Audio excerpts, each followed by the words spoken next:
Nosso estudo de hoje está no Evangelho de Lucas, capítulo 6, versículo 46. E por que me chamais Senhor, Senhor, e não fazeis o que eu digo? E Emmanuel comenta na lição 47 do livro Caminho, Verdade e Vida, a grande pergunta. Em lamentável indiferença, muitas pessoas esperam pela morte do corpo a fim de ouvir as sublimes palavras do Cristo. Não se compreende, porém, o motivo de semelhante propósito. O Mestre permanece vivo em seu Evangelho de amor e luz. É desnecessário aguardar ocasiões solenes para que lhe ouçamos os ensinamentos sublimes e claros. Muitos aprendizes aproximam-se do trabalho santo, mas desejam revelações diretas. Teriam mais fé, asseguram displicentes, se ouvissem o Senhor de modo especial em suas manifestações divinas. Acreditam-se merecedores de dádivas celestes e acabam considerando que o serviço do Evangelho é grande em demasia para o esforço humano e põem-se à espera de milagres imprevistos, sem perceberem que a preguiça sutilmente se lhes mistura à vaidade, anulando-lhes as forças. Tais companheiros não sabem ouvir o Mestre Divino em seu verbo imortal. Ignoram que o serviço deles é aqueles a que foram chamados, por mais humildes lhe pareçam as atividades a que se ajustam. Na qualidade de político ou de varredor, num palácio ou no Chopin, o homem da terra pode fazer o que lhe ensinou Jesus. É por isso que a oportuna pergunta do Senhor deveria gravar-se de maneira indelével em todos os tempos, para que os discípulos, em lhe pronunciando o nome, nunca se esqueçam de atender sinceramente às recomendações do seu verbo sublime. Emmanuel pega a passagem do Evangelho de Lucas. E por que me chamais Senhor, Senhor, e não fazeis o que eu digo? E, num primeiro momento, ele vem fazer um comentário que a gente verifica isso mesmo, que muitas pessoas esperam a morte do corpo para depois ouvir as sublimes palavras do Cristo. Ou então, momentos de crise.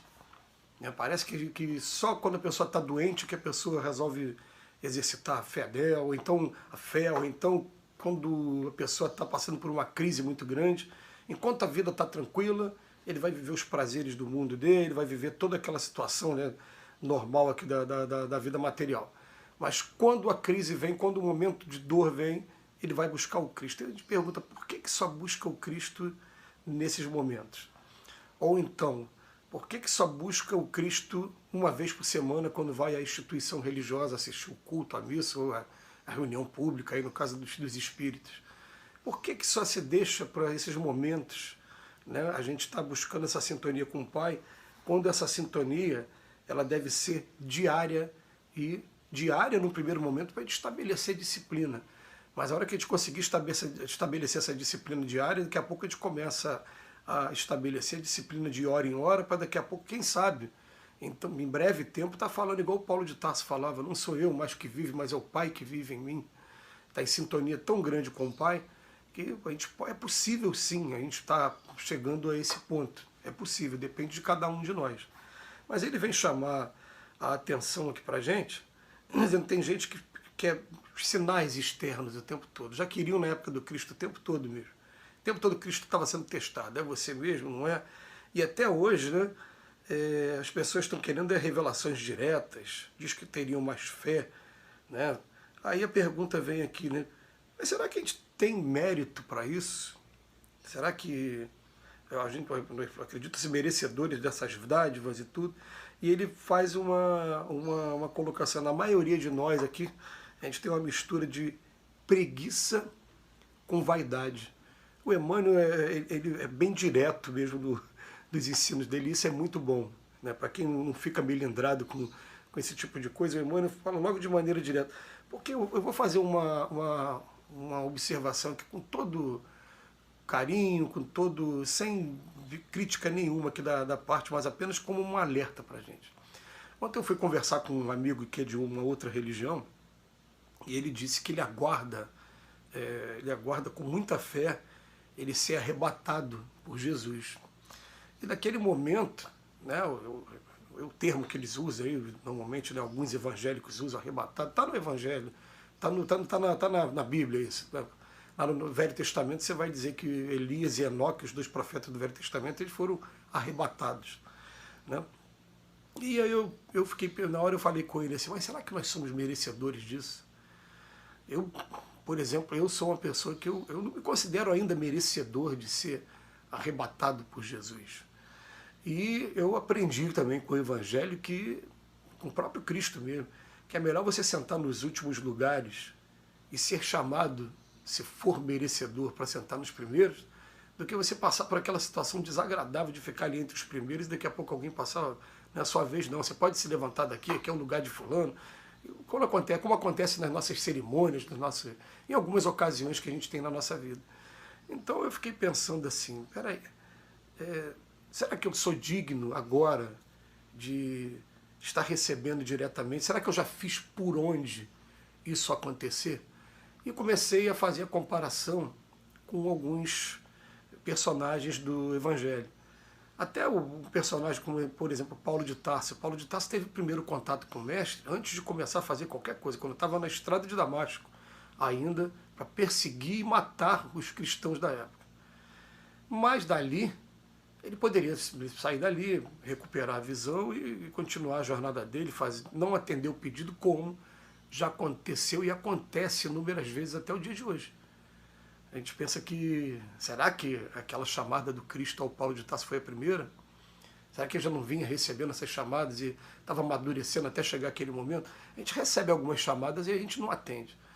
Mas dali o Paulo de Tarso ele fez muito por merecer, porque ele abraçou a missão dele, foram 3 anos de deserto e depois as viagens missionárias. E conforme ele estava durante a viagem, que o propósito que estava sendo observado era um propósito mesmo que ia trazer resultados, ele começou a ser amparado e aí começou a ser merecedor dessa orientação, desse trabalho de maneira mais direta. Agora ele fala aqui pra gente, a gente que está aqui, a maioria de nós, misturando ainda preguiça e vaidade. Vaidade por achar que o que eu aprendi religiosamente é a verdade absoluta. E preguiça porque, na verdade, muitos de nós a gente ainda não faz ainda nem 5% do que poderia fazer. A gente ainda está muito trancado dentro de casa buscando os primeiros conhecimentos ainda para lá na frente tomar verdade, tomar coragem. E daqui a pouco a gente vai se dar conta de que essas pessoas como Chico, como Bezerra, como Eurípides, como Jesus Gonçalves, como Madre Teresa, como Gandhi, esses já vieram para fazer realmente. O Evangelho está tão dentro deles que eles vieram aqui para colocar na prática mesmo. Né? A gente ainda está aqui aprendendo as primeiras linhas e querendo uma pretensa salvação, arrebatamento ou qualquer coisa que seja, sem ter feito ainda por onde e esquecendo que a gente está arrastando com a gente toda uma história pregressa aí de muitas existências, muitas experiências longe do Cristo. A gente começou até agora a companhia do Cristo porque começou a despertar através das Escrituras e está querendo um lugar, né, ainda mais, como diz aí no jargão popular, né, já quer sentar na janela, já quer ter o privilégio de sentar na janela quando a gente entra no ônibus, no trem, enfim. E a pergunta vem aqui, né? Mas por que me chamais Senhor, Senhor e não fazeis o que eu digo? O que a gente faz para ser merecedor? É fazer o que Jesus disse. E o que Jesus disse? Está todo o ensinamento moral do Cristo ali nas Escrituras e também a sua própria vida é um exemplo de trabalho incessante, dedicado, resignado, o que está escrito, mas a gente tem conhecimento até hoje de que Jesus nunca parou de trabalhar. Espíritos igual a ele não vão parar de trabalhar nunca. O trabalho faz parte da vida natural de espíritos como ele.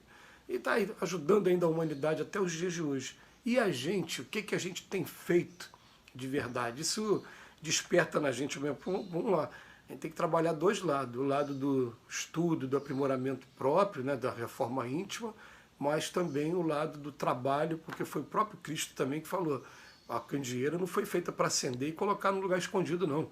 Tem que se colocar num lugar claro. Né? É gotinha de água no oceano. É gotinha de água no oceano, mas se todo mundo fizesse a sua parte, a gente teria várias gotinhas e poderia estar pegando o oceano inteiro. E a verdade é que a gente, de maneira muito tímida, ou melhor, com vaidade e ainda com muita preguiça, obrigado, Emmanuel, por suas palavras, a gente ainda posterga o serviço que tem que ser feito. Então cabe a cada um de nós a gente fazer reflexão, e muito obrigado, Emmanuel, pelas reflexões de hoje.